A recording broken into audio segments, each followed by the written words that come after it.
আসসালামু আলাইকুম গাইস, দেখেন আজকে আমার বড় বোন কীভাবে নুডলস রান্না করে। এই যে দেখেন, নুডলস রান্না করার জন্য প্রথমে পেঁয়াজগুলোকে খোসা ছাড়িয়ে পানির মধ্যে দিয়ে দিল। এগুলো হচ্ছে ধুবে। এই যে দেখেন, পেঁয়াজ, আরেকটা কাঁচামরিচ এবং টমেটোগুলো ধুয়ে নিয়ে নিল ভালো করে। এই যে দেখেন, এখন পেঁয়াজ কাঁচামরিচগুলো দে সুন্দরভাবে কেটে নিচ্ছে, পেঁয়াজগুলো কুচি করে নিচ্ছে, টমেটোগুলো কুচি করে নিচ্ছে। এগুলো সুন্দরভাবে কুচি করে নেওয়ার পর এখন হচ্ছে তাওয়ার মধ্যে গাজরগুলো কুচি করে নিব।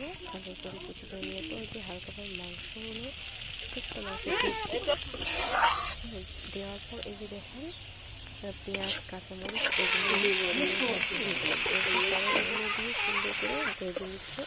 ভেজে নেওয়ার পর উপরে হচ্ছে এখন মশলা হচ্ছে ডিম দিবে। ডিম দিয়ে ডিমটি এক্সট্রাভাবে সুন্দর করে হালকা একটু ভেজে কুচি কুচি করে নিতে হবে।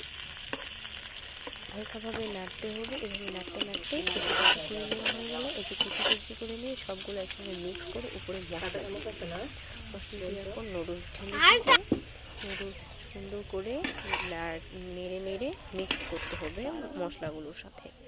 এভাবে সুন্দর করে মশলাগুলোর সাথে মিক্স করে নেওয়ার জন্য সুন্দরভাবে আস্তে আস্তে নাড়তে হবে। দেখুন, নেড়ে নেওয়ার পর মিক্স হওয়ার